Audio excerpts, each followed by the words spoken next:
Les 5 continents avec Intelsat.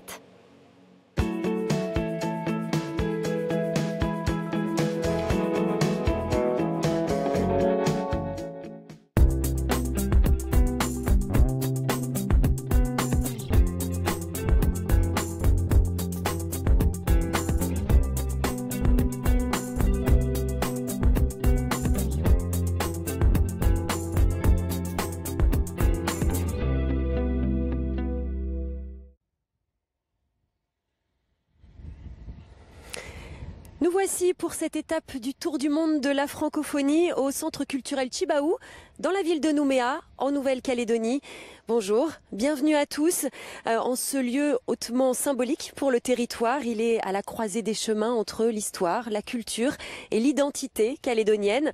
Et c'est avec un grand plaisir que nous vous accueillons au pied de cette œuvre réalisée il y a presque 20 ans maintenant par Renzo Piano. Un centre culturel qui se veut le reflet d'une culture kanak en construction entre tradition ancestrale et mouvement moderne. Bâti dans la ville même de Nouméa, le centre culturel Jean-Marie Tjibaou est aujourd'hui au croisement de multiples expressions et influences qui font la richesse culturelle et créative de la Nouvelle-Calédonie. Cette terre du Pacifique Sud, à quelques milliers de kilomètres de l'Australie et de la Nouvelle-Zélande, ne ressemble à aucun autre coin de France. Territoire français depuis la fin du 19e siècle, la Nouvelle-Calédonie compte aujourd'hui quelques 260 000 habitants.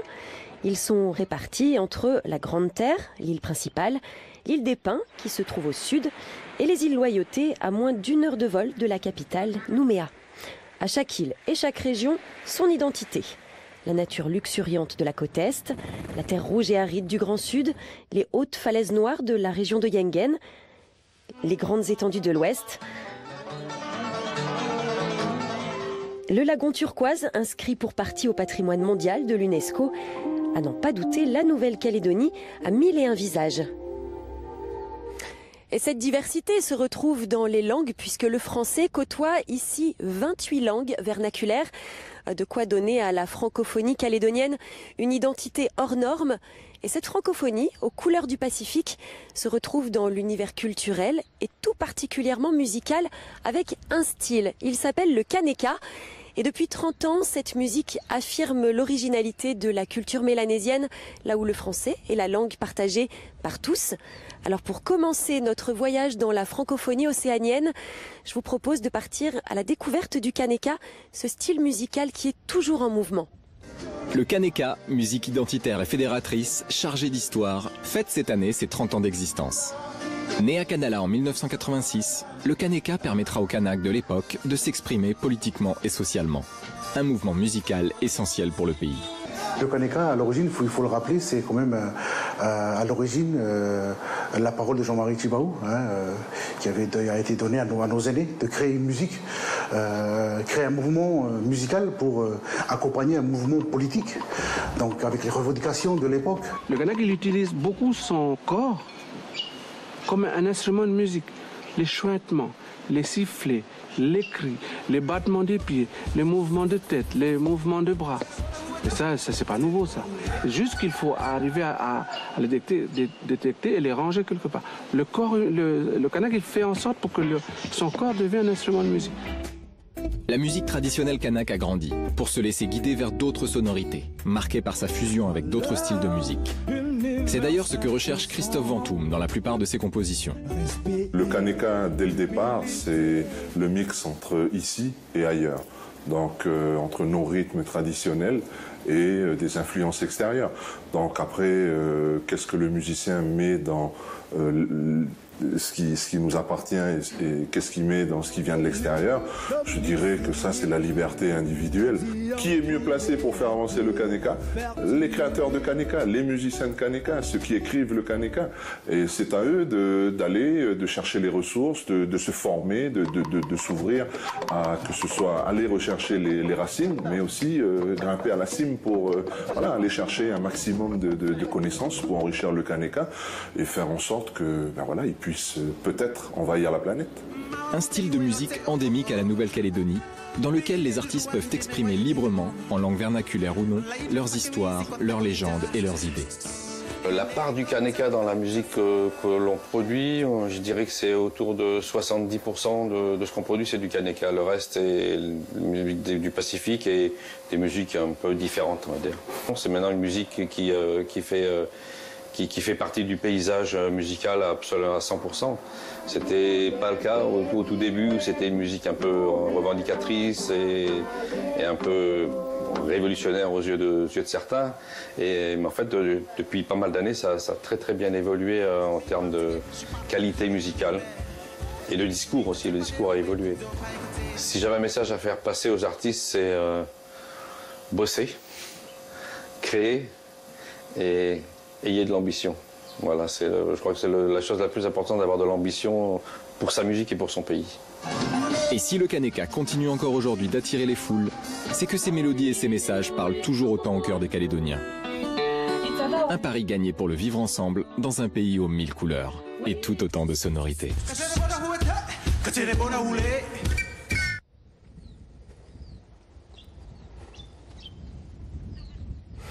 Vous l'avez compris, le Kaneka est bien la marque musicale identitaire de la Nouvelle-Calédonie depuis 30 ans, mais la scène locale est aussi très diversifiée. Elle est francophone, mais pas uniquement. Elle a des atouts à faire valoir en dehors de l'archipel aussi. Et on a pu le voir sur le territoire, c'était il y a 2 semaines avec les premières francopholies de Nouvelle-Calédonie. Une vraie chance pour notre territoire et Chris Athéossian en était l'un des organisateurs. Il est avec nous aujourd'hui. Bonjour Chris. Bonjour. Alors avec votre société, c'était Musical Production, vous avez organisé ces premières francopholies de Nouvelle-Calédonie. C'était un festival que vous avez imaginé pour valoriser, pour être notamment un outil d'aide à l'export de la création locale, de la musique locale. Pourquoi cette démarche ? Parce que c'est important de valoriser la scène locale. On voulait vraiment faire de ce festival une vitrine vraiment de la création.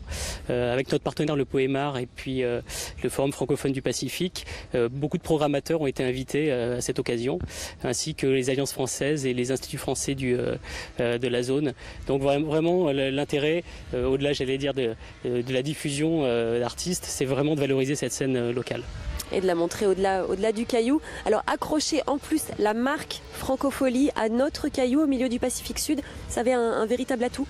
Oui, je pense que c'est une marque qui est quand même reconnue. C'est une des premières marques qui a joué le jeu au niveau des artistes ultramarins. Donc il y avait un vrai sens et c'est un vrai atout, je pense, pour le pays. Quel bilan rapidement pour cet événement ? Super positif. Je pense que du public aux artistes invités, tout le monde a vraiment adoré cette première édition. Voilà, je pense qu'on peut être satisfait. Après, il y a encore beaucoup de travail pour les prochaines. Alors avec les tourneurs et avec les producteurs, l'idée c'était de permettre à nos artistes éventuellement de se frayer un chemin à l'international. À l'inverse, c'est aussi une porte d'entrée pour les artistes internationaux pour aller, pourquoi pas, dans ce Pacifique Sud et chez nos voisins.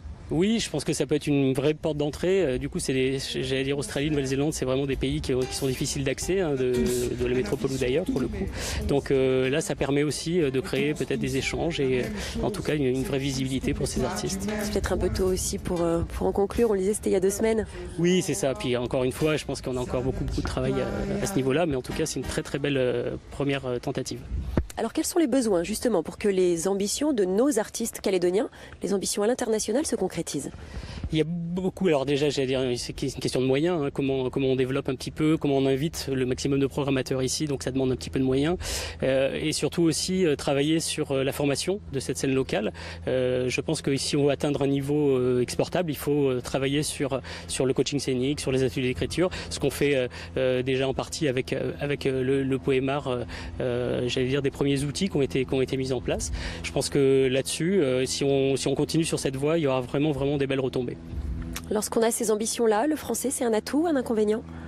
J'allais dire un peu les deux. C'est un inconvénient parce qu'effectivement on est dans un monde anglophone, donc j'allais dire il y a un problème de compréhension au niveau de la langue. Cela dit, c'est un vrai atout aussi parce que c'est un intérêt. Le français, c'est singulier. Ici, on a la chance d'avoir des langues vernaculaires aussi qui amènent vraiment une touche particulière. Et je pense que ça, c'est important. Ça nous différencie un petit peu de la création, j'allais dire d'une manière générale. Et vous avez le sentiment que nos voisins anglophones, anglo-saxons, aiment le français. Est-ce que ça recouvre ? Oui, j'ai l'impression qu'il y a toujours, en tout cas, un imaginaire autour du français, de ce que ça véhicule, hein, en termes de création notamment. Je vois qu'à Auckland, il y a un festival de cinéma francophone. En Australie, c'est pareil, il y a des choses qui se développent et qui fonctionnent très bien, absolument. Très bien. Oui, tout à fait. Donc je pense que oui, c'est un bel atout pour nous. Alors comment on le valorise? Qu'est-ce qu'on en fait finalement de ce français pour créer notre francophonie océanienne? Il faut garder un propos singulier. Je pense que la francophonie est intéressante ici parce qu'elle se mélange justement avec toute la culture kanak et océanienne d'une manière assez large. Donc il faut profiter de ça, amener une identité singulière, amener des rythmes, des danses, j'allais dire un propos qui nous différencie un peu de la création. Je pense que là c'est un véritable atout dont il faut se servir pour la suite et je pense que ça commence déjà à prendre puisqu'on a déjà quelques artistes qui ont été programmés grâce j'allais dire, à leur passage au francophonie. On en est qu'au début, mais c'est vraiment une très très belle première porte d'entrée. Qu'est-ce qu'ils offrent? On est dans la musique française ou on est dans la world music au final? On est entre les deux. J'allais dire oui, la world music parce que justement ce propos artistique il se décline avec les langues du pays, mais il se décline aussi dans le français puisque même des artistes kanak chantent en français. D'autres artistes peuvent j'allais dire s'approprier un petit peu et la langue française et la langue vernaculaire. Donc oui, c'est voilà les deux. Un produit français, un produit calédonien, un produit océanien. En gros, c'est ça. Oui, c'est ça. Mais je pense que c'est ce qui caractérise notre pays. Hein, c'est ce mélange un peu des cultures et c'est ce qui fait notre force pour le coup. Merci Chris. On se donne rendez-vous l'année prochaine pour les Francopholies de Nouvelle-Calédonie, 2e édition 2018. Oui, avec plaisir. Merci beaucoup. Le français comme un atout d'une marque musicale et culturelle calédonienne. C'est bien l'une des recettes mises en application par Tchelenod. C'est un groupe local originaire de l'île de Maré et il a fait le choix de l'ancrage local pour mieux représenter une terre francophone, une terre métissée et une terre aux racines fortement ancrées. Alors partons tout de suite à la rencontre de ce groupe Tchelenod. Des riffs de guitare entraînants, des percussions qui font vibrer le cœur et des voix qui attrapent les notes d'octave perchées. Des concerts qui donnent des frissons. La description musicale de Tchelenod est digne d'un groupe de rock en pleine gloire. Et pourtant, Tchelenod s'inscrit dans une pure tradition musicale kanak et livre l'un des kanekas acoustiques les plus aboutis de Nouvelle-Calédonie. Tchelenod, ça va faire un peu plus de 10 ans que le groupe il existe. Donc c'est un peu les musiciens qui viennent un peu de chaque tribu de l'île de Maré. Le groupe Tchelenod a été créé en 2005. Donc au départ, il y avait juste moi avec Wayo. Et puis on a remporté par la suite le concours 9 semaines et un jour. Et donc sur le coup, on est parti jouer au Francophonie de La Rochelle. En allant sur place, en voyant la foule, c'est fou. Et c'est là qu'on s'est rendu compte que quand on a commencé justement à chanter ce morceau-là, Tsoeli, quand on voyait la foule qui dansait, qui était là, qui était content déjà de nous voir en tenue traditionnelle, de chanter en langue vernaculaire de Nengone, le Nengone. C'est là qu'on s'est dit que c'est vraiment une chance. En Calédonie, on voit que le rythme traditionnel disparaît un petit peu. Et Tchelenod, en fait, c'est un groupe qui casse tout. Malgré l'avancement du pays, on va dire, par rapport à l'avancement du pays, Tchelenod, en fait, il casse. Il nous remet, en fait, à notre place pour dire, vous avez une culture à défendre. Et pour cette culture-là, vous avez des valeurs fondamentales, mais vous avez aussi des instruments. Et ces instruments-là, ces sons-là, ils ne sont pas ailleurs, ils sont ici chez nous. Certains des membres du groupe vivent à Maré, d'autres à Nouméa pour des raisons professionnelles. Alors quand ils se retrouvent, c'est ici à Nouville pour des répétitions à la vallée du Tir. Le reste du temps, les musiciens se retrouvent à Maré pour répéter sur la plage. Nous déjà là-bas, on commence à préparer. Tu vois, on commence à préparer entre nous. Et puis après on arrive ici, on arrive ensemble, on se met ensemble. Avant la répète là-bas avec les instruments, on se met soit chez Sinod ou chez Wayo, tu vois. Et puis on essaie de... On se concentre un peu sur les chorégraphies, sur le programme justement des morceaux. Et on fait en acoustique. Tout d'abord, on prépare bien en acoustique, surtout les vocales, il y a les danses. On va soit à la plage là-bas, puis on danse le soir. Danser à la plage pour préparer les danses. Et puis après, brancher après. C'est Moïse qui a conseillé aux jeunes de chanter en langue de Maré. Leur langue, leur culture, danser le tchap.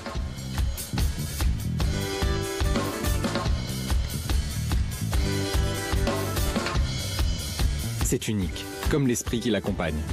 Le groupe ne veut pas séparer la danse de la musique, et c'est ce qui fait aussi toute son originalité. Le Kaneka, c'est la musique des grands chefs de tous les airs ici en Kanaki Nouvelle-Calédonie, quoi. Et puis nous, nous ne sommes que des ambassadeurs, quoi, à emmener cette musique. Il faut dire qu'il y a quand même un petit peuple qui vit ici, qui existe ici, hein, dans un petit pays qu'on ne voit pas dans la carte. Hein. C'est important de faire connaître notre musique.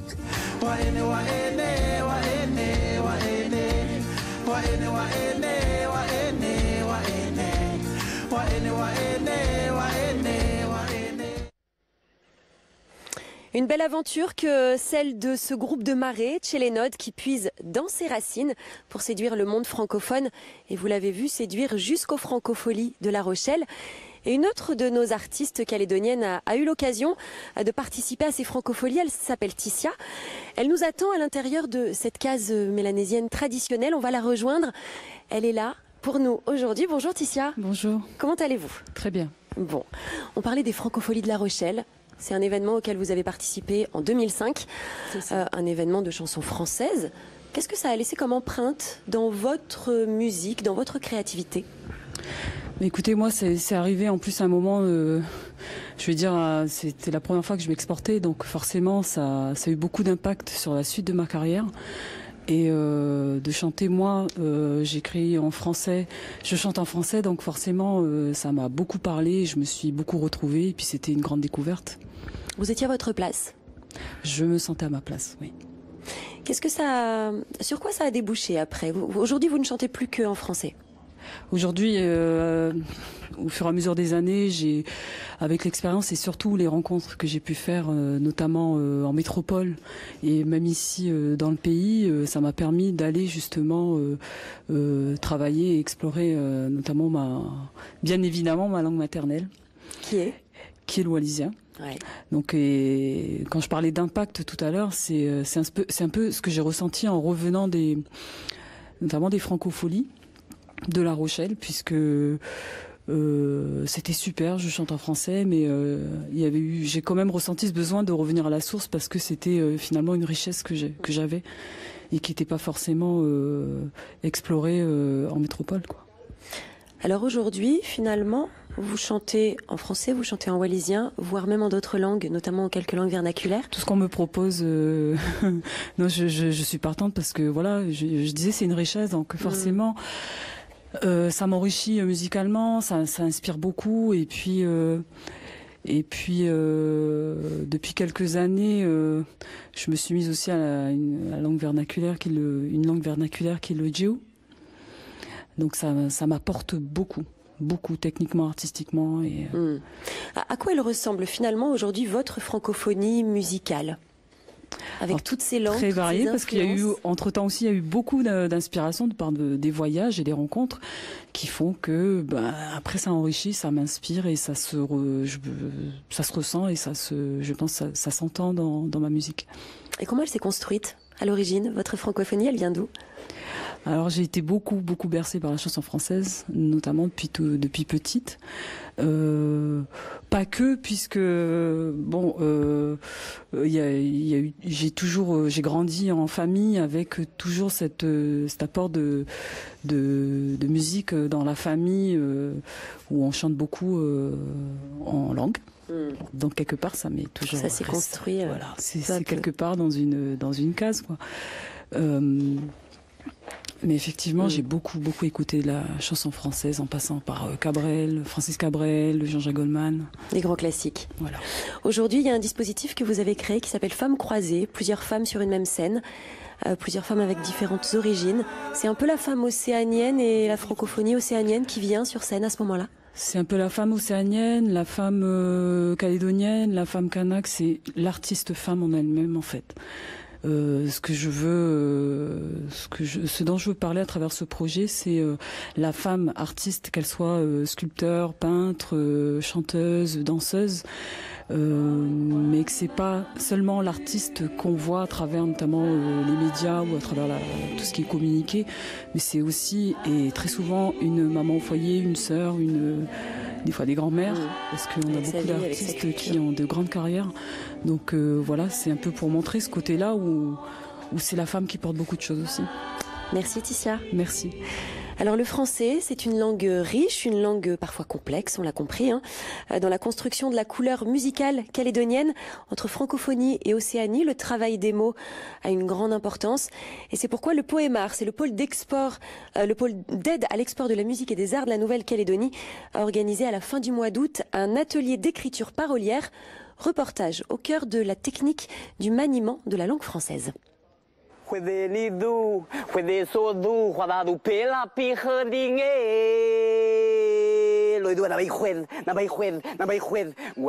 Rémi Naïgé, slammer originaire de Lifou, a décidé de participer à l'atelier d'écriture parolière organisé par le pôle d'export de la musique et des arts de la Nouvelle-Calédonie. C'est en posant une simple question à ses élèves que Tezam Barem, parolière de renom venue spécialement de métropole, a démarré la formation. Selon vous, qu'est-ce qu'une chanson ? C'est une question qui a l'air facile et qui finalement est très intime quand on répond à c'est quoi une chanson et on raconte sa vie. Donc c'est sûrement raconter sa vie, c'est sûrement un récit de soi. C'est un instant inoubliable qui fait tout oublier. Pour moi c'est ça une chanson. Mais les gens qui participent aux ateliers ont des tas d'autres définitions et lorsqu'ils parlent de qu'est-ce que c'est pour eux, pour elles une chanson, voire une bonne chanson, ça raconte leur vie à eux, en écho, en résonance.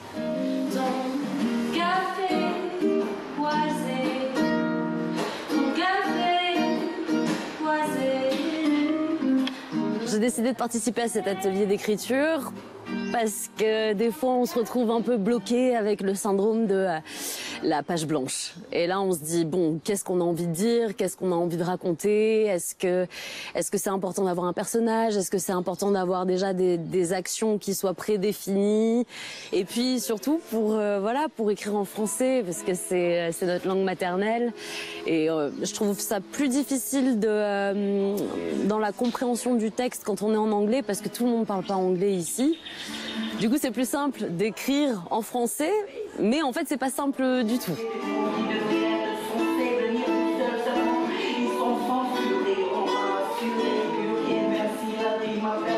Ça m'apportait plus parce que moi, je suis plutôt toujours à la recherche dans l'innovation, dans l'originalité. Et cet atelier, c'est un plus pour moi. C'est un plus pour moi parce que je suis plutôt dans la création. Et ça, c'est un plus. C'est aussi une nouvelle façon de voir les choses. Et puis, cet atelier d'écriture m'a permis à savoir comment écrire des textes, parce que quand j'écris des textes, je suis toujours ailleurs, alors que là, il m'a bien canalisé sur un point.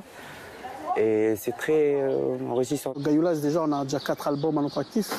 Et effectivement, on a eu une tournée dernièrement en métropole. Et cet atelier va nous permettre d'avoir des outils et des méthodes pour pouvoir améliorer notre écriture. Peut-être des textes qui vont pouvoir franchir tous les récifs de la Calédonie. Et surtout, avoir une assise qui permettra de mieux toucher un public plus divers. En tout, une dizaine d'artistes très studieux ont assisté à cet atelier d'écriture et ont pu ainsi trouver les outils nécessaires à l'écriture d'un texte pour leurs projets à venir. Un atelier d'écriture riche en enseignements, notamment pour les artistes calédoniens qui travaillent à se créer leur propre identité, façonnée à la fois par la francophonie et par leurs racines.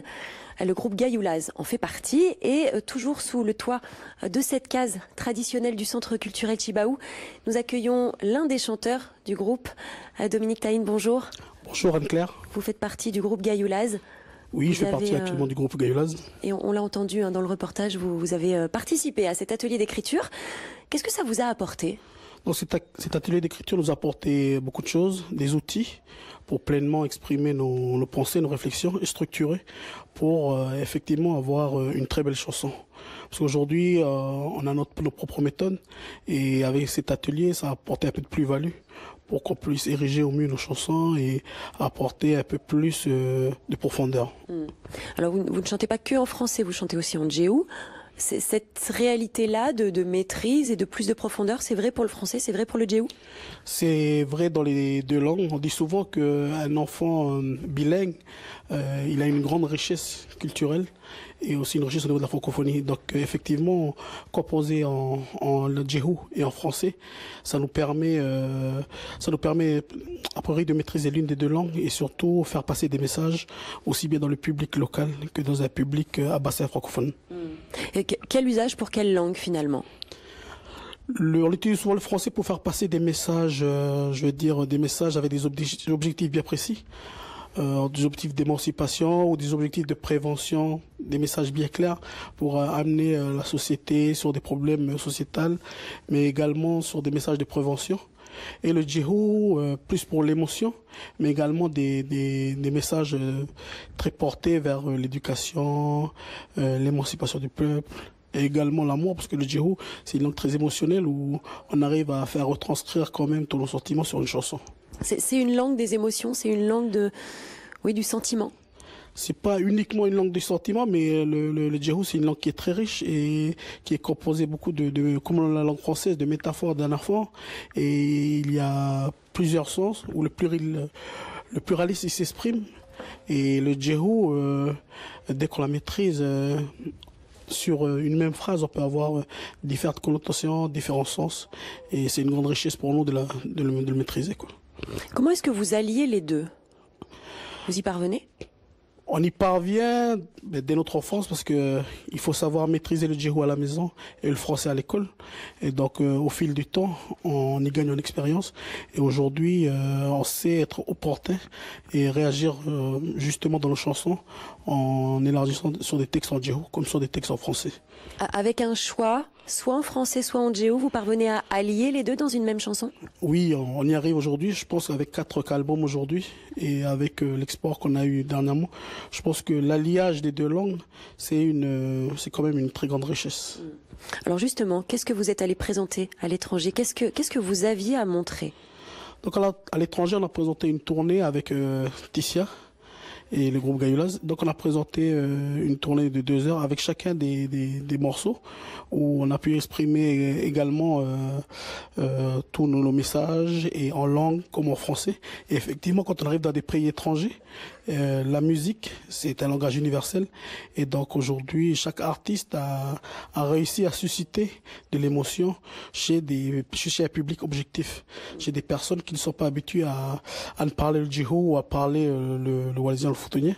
Mais effectivement, à travers cet échange musical, ils ont ressenti le message qu'on a voulu faire transparaître. Donc finalement, français, djihou, les deux, l'un des deux, ça a peu d'importance?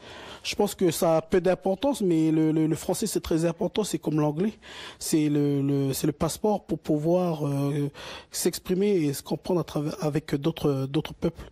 Mais la musique, comme le langage des signes, on n'a pas besoin parfois de paroles pour pouvoir échanger. Quand on vous parle de francophonie océanienne, ça vous parle? Ça me parle, mais je dirais aussi qu'il y a aussi l'identité océanienne. Parce que francophonie, c'est le langage qui permet qu'on puisse se connecter avec d'autres peuples océaniens. Mais on a chacun notre identité avec ces valeurs océaniennes-là qui font qu'aujourd'hui, on arrive à se comprendre mutuellement. C'est bien d'expliquer tout ça dans une case traditionnelle?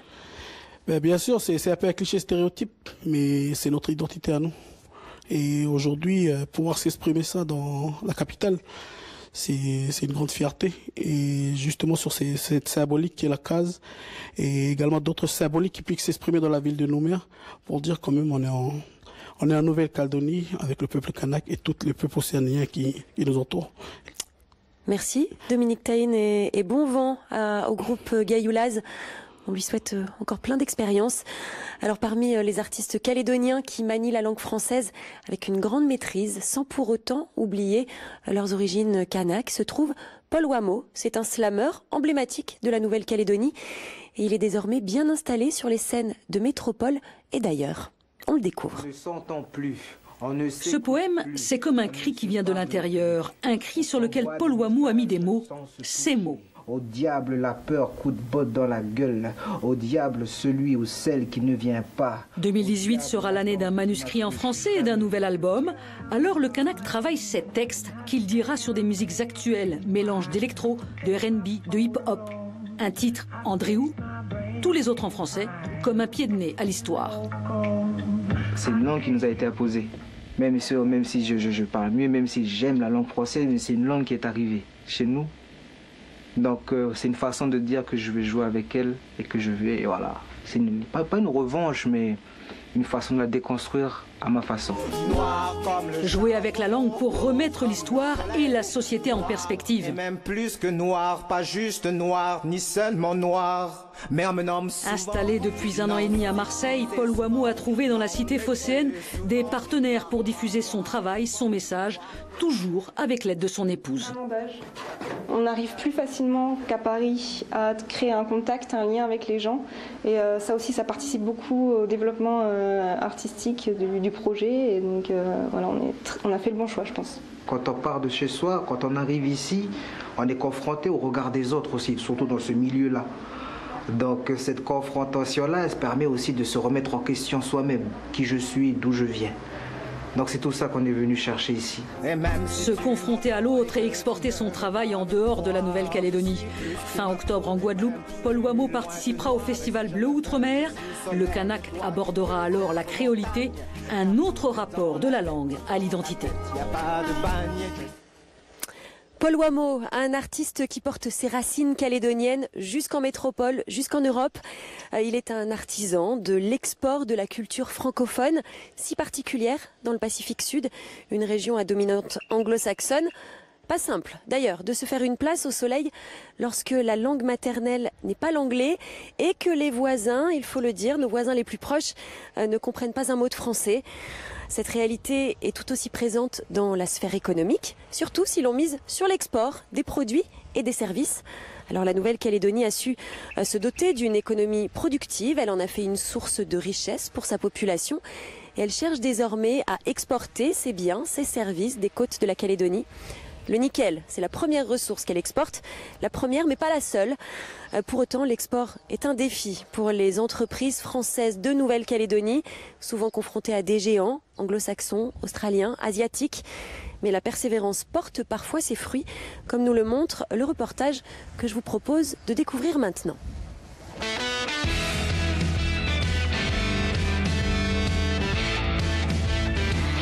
Côté exportation, la Nouvelle-Calédonie est surtout connue pour savoir, depuis des décennies, exporter son nickel. Mais quels sont les autres potentiels du pays en matière de commerce extérieur? Bienvenue pour une aventure passionnante, celle de l'économie qui voyage.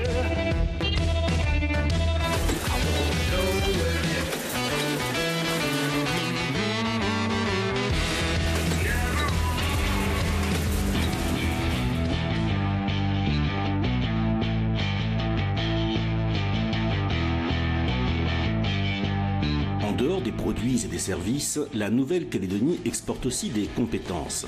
C'est le cas dans le secteur des énergies renouvelables. Sunzil est présente en Nouvelle-Calédonie depuis 1991 sous différentes appellations commerciales. Et donc nous on a suivi l'évolution des métiers du photovoltaïque. Donc au départ on était vraiment positionné sur les petites installations en site très isolés. On a évolué je dirais avec des installations de plus en plus importantes. Typiquement là aujourd'hui on est sur une installation qui injecte de l'électricité sur le réseau de transport pour tous les Calédoniens. Cette ferme-là, c'est évidemment la plus grande ferme de Calédonie. Je pense même qu'à l'échelle régionale, ça doit être, si ce n'est la plus grande, une des plus grandes.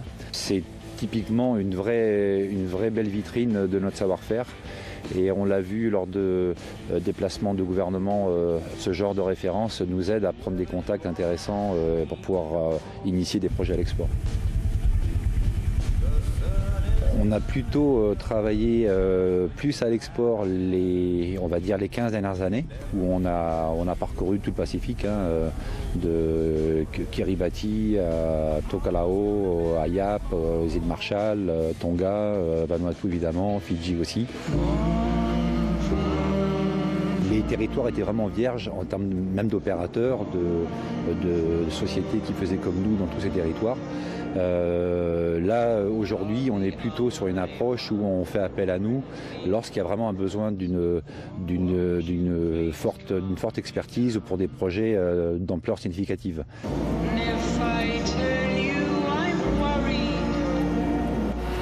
Nous vous recommandons de prendre garde à la confidentielle dossier à l'ouverture des coffres à bagages. et de vérifier que vous n'oubliez rien à bord. Au nom d'Air Terra, nous espérons que vous effectuez un agréable voyage. Nous serons heureux de vous accueillir de nouveau sur nos lignes. Nous vous souhaitons un agréable séjour au Vanuatu et une excellente fin de voyage aux passagers en continuation.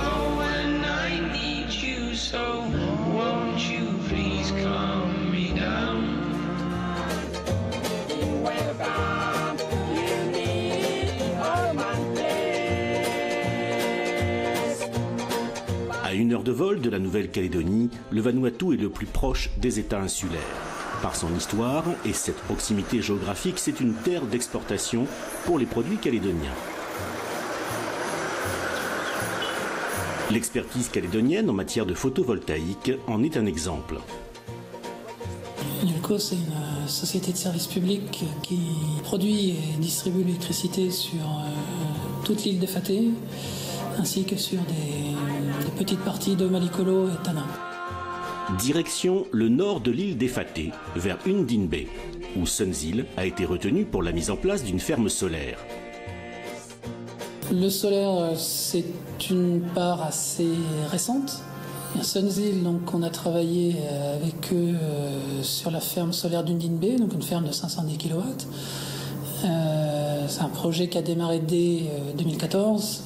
Malheureusement, à cause du cyclone Pam, on a pris un an de retard. Donc c'est une ferme solaire qui a été mise en service en début 2016. C'était assez naturel pour nous, pour ce premier projet de 500 kW, de travailler avec une entreprise reconnue et avec qui on a déjà eu l'occasion de travailler sur d'autres projets. Sunzil est intervenu à différents niveaux du projet. La partie études, la partie design, la partie maîtrise d'œuvre, jusqu'à la mise en service. Sunzil nous a accompagnés et a été un partenaire fiable tout au long du processus. On partage aussi la même langue, on partage les mêmes normes techniques. Donc ça a aussi son avantage pour ce genre de projet.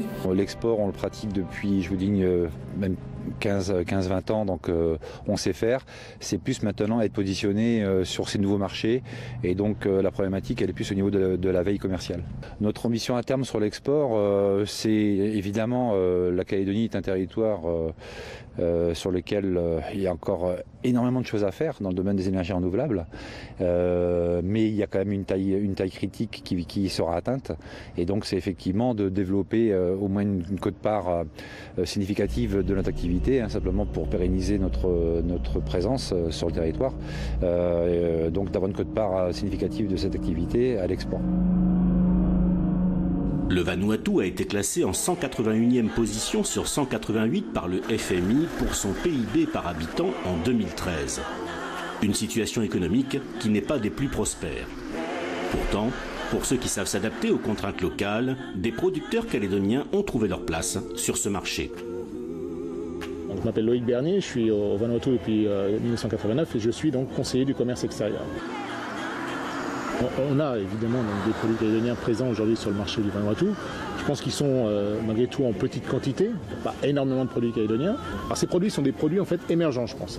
On est sur aujourd'hui des gens qui essaient de se positionner, qui ont développé des marques en Calédonie et qui essaient de se positionner dans la région Pacifique et qui essaient évidemment le Vanuatu. Par rapport aux anglo-saxons, un des avantages, c'est que la Calédonie est simplement à 1 heure d'avion déjà. Donc on peut avoir quasiment des produits à partir de Nouvelle-Calédonie dans la journée. On pourrait dire dans la journée au moins sous 2 jours. Par avion, c'est relativement facile.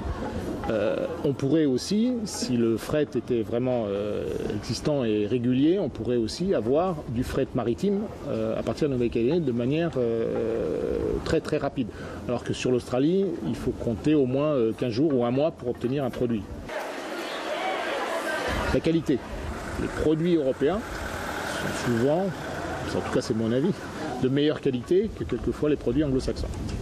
Les produits européens, produits calédoniens. Moi je participe depuis 8 ans maintenant à ce qu'on appelle la Week Plo Vanuatu. C'est-à-dire que chaque année, nous, Vanuatais, nous allons en Nouvelle-Calédonie pour faire découvrir le Vanuatu aux Calédoniens. On s'aperçoit qu'aujourd'hui, les Calédoniens commencent à venir au Vanuatu en disant « ça c'est un marché peu utilisé. Donc aujourd'hui, sachant que je pense qu'il y a un ralentissement en Nouvelle-Calédonie, ça oblige les gens à aller voir ce qui se passe chez leurs voisins. Et on voit depuis un certain temps donc une vraie volonté des Calédoniens de découvrir ce marché qu'est le Vanuatu. Cette volonté se retrouve notamment dans les produits liés au bâtiment. Des besoins quasiment de première nécessité dans ce pays balayé régulièrement par des cyclones de grande ampleur. Là, les produits que vous voyez, c'est tout à fait trempé. Après le cyclone Pam, on s'est retrouvé avec tous nos plafonds effondrés, enfin nos plafonds, ceux qui n'étaient pas sur la partie magasin, ceux qui n'étaient pas justement en PVC. Et on s'est dit, c'est l'occasion, vu qu'on connaît la société 3P qui importe ce produit de qualité, c'est l'occasion de faire une commande. On refait nous déjà nos plafonds, puis on voit si on peut le commercialiser. Vous savez, ce qui nous reste en stock en fait sur les 2 conteneurs qu'on avait fait, on est en train de finaliser là, un conteneur qui est en positionnement ce matin à 3P et qui va être enlevé pour vendredi prochain, donc pour arriver le mois prochain sur Port Vila. Donc sur les produits 3P, on a eu un échantillonnage au départ avant de démarrer avec différents coloris. Vous avez le blanc, vous avez le marron et un peu de marron clair. Donc ça, c'est des produits un peu plus spécifiques qu'on travaille à la commande. Donc on a une commande spécifique client qu'on a démarré, qu'on a fait pour le client. C'était un projet spécifique. On pourra voir la mise en œuvre un peu plus tard si vous le souhaitez sur le Fatou Maro Lodge. Et après, ça c'est le produit standard qu'on commercialise et qui fonctionne bien aujourd'hui. This is Fatou Maro Lodge, and after Cyclone Pam, the entire roof structure came off, and so I came and rebuilt it. The key is using the hardwood. If you notice the strong beams we bond together. Then it's an issue of how we make it look beautiful from the underside. And for Stephanie, with her product from Escal, they manufacture in New Caledonia this PVC ceiling. I've used many products originated out of other countries, and all of them have failed, and this New Caledonian product is by far the best.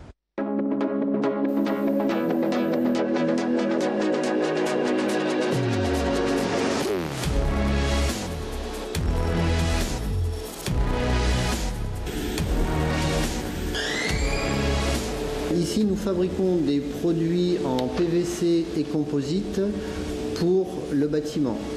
Principalement donc 3 gammes. Une gamme de lambris PVC servant à habiller des plafonds. Une gamme de profilés de clôture PVC servant à la fabrication de clôtures en tout genre, en PVC. Et récemment, dans le cadre d'un projet d'extension et de diversification, on fabrique des lames de deck en composite. Donc le principe de transformation utilisé, c'est l'extrusion. On chauffe de la matière, on la fait passer par forçage dans une filière qui donne la forme géométrique souhaitée.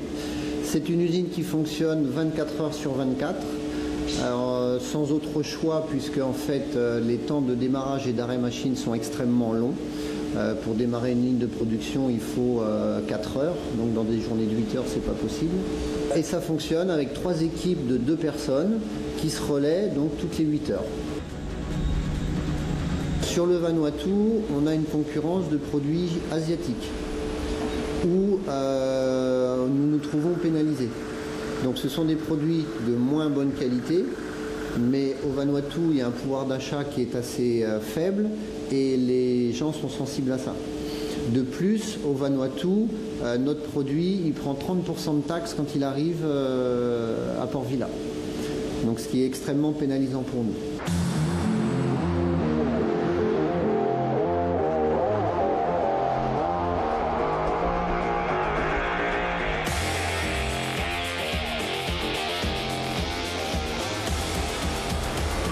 Concernant la Nouvelle-Zélande, donc on a engagé vraiment des démarches vers la Nouvelle-Zélande qui a été notre cible.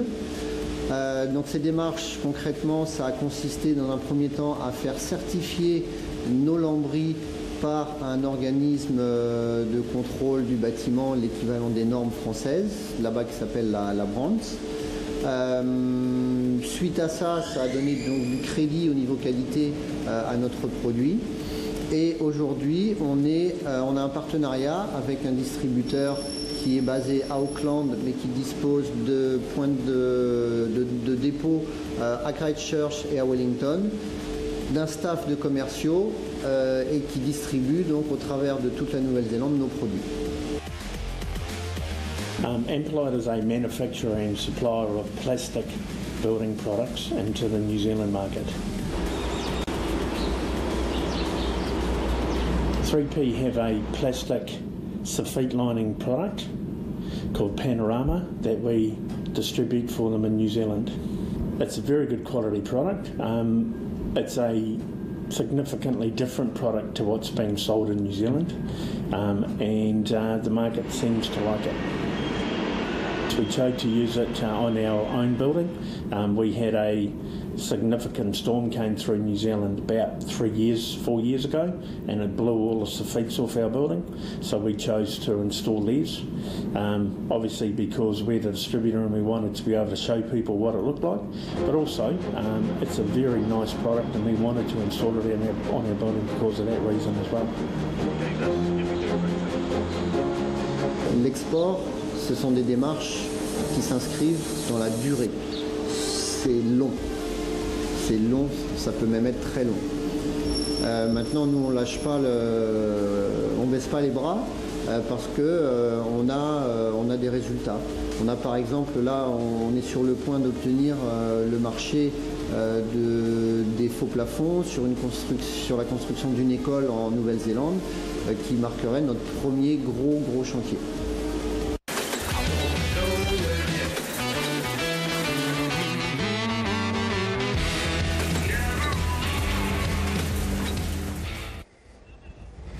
L'export, toute une aventure compliquée pour un petit territoire francophone comme la Nouvelle-Calédonie. Et pourtant, vous venez de le voir, des produits et des services parviennent à trouver des marchés à l'étranger. Et lorsqu'une entreprise du territoire cherche à se lancer, elle trouve du soutien dans un organisme dédié. C'est un cluster, il s'appelle Avenir Export.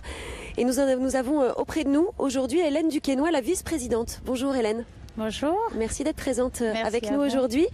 Alors un petit territoire francophone comme la Nouvelle-Calédonie au milieu du Pacifique Sud qui on le sait est principalement anglo-saxon, on a des atouts, on a des choses à faire valoir à l'étranger, à l'export.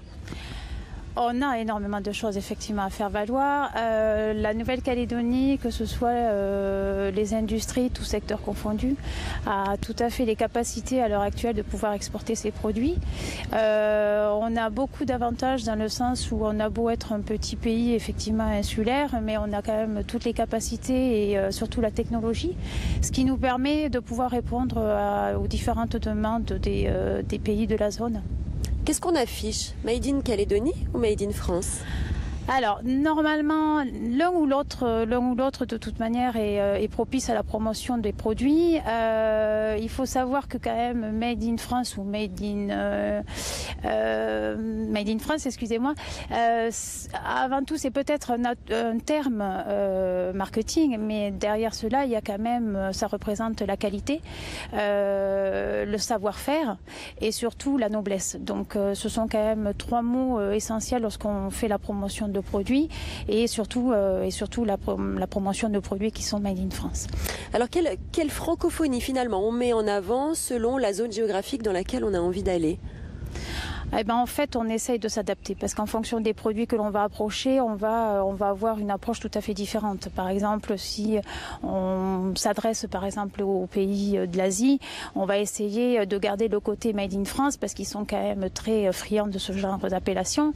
Après, si on est plutôt sur un pays anglo-saxon, on va garder le côté français, le côté européen.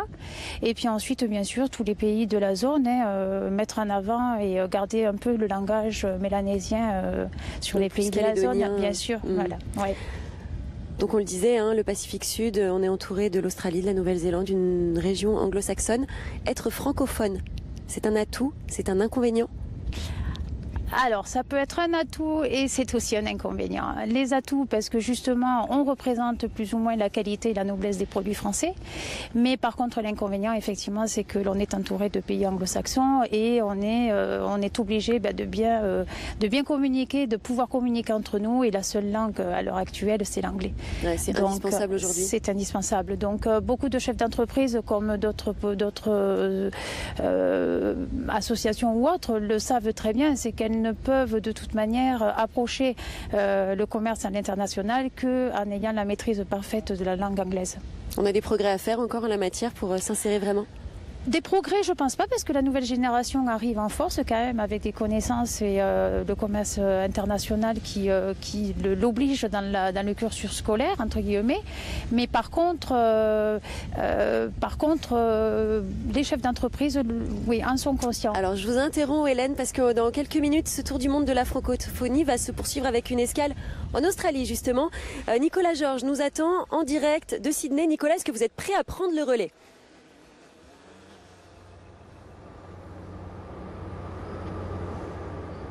Nous sommes prêts effectivement ici à Sydney en Australie, l'Australie qui attire de plus en plus de francophones année après année. Et puis la langue française est également de plus en plus prisée ici en Australie. Alors francophonie et Australie, une histoire d'amour faite pour durer. On va en parler avec nos invités dans un instant. Allez, on a encore un tout petit peu de temps, Hélène, avant de se quitter, avant de conclure et avant de passer en Australie. Donc vous le disiez, on fait des efforts. Aujourd'hui, on a progressé pour être francophone à la portée des anglophones, disons. On a beaucoup progressé. Maintenant, il y a beaucoup d'axes qu'il va falloir améliorer. Dans un premier temps, je pense que c'est la Nouvelle-Calédonie proprement dite, qui n'est pas du tout connue dans la zone. Et pourtant, un vrai déficit de notoriété. Un vrai déficit de ce côté-là. Il est vrai que nous, au travers des expositions commerciales que l'on peut faire, salons ou autres, on s'aperçoit que la Nouvelle-Calédonie est peu connue. Donc, on en fait la promotion de par les produits. Et c'est comme ça qu'on va se quitter. D'accord. Merci, Hélène. C'est ainsi que s'achève notre voyage francophone en terre calédonienne. Merci à tous d'avoir passé ce moment avec nous ici au Centre culturel Chibaou, au milieu des cases et en bord de mer. J'espère que vous avez apprécié ce petit bout de France dans le Pacifique Sud, et puis sa francophonie si particulière. Le tour du monde de la francophonie va donc se poursuivre dans quelques minutes à Sydney. Merci à tous et à bientôt en Calédonie.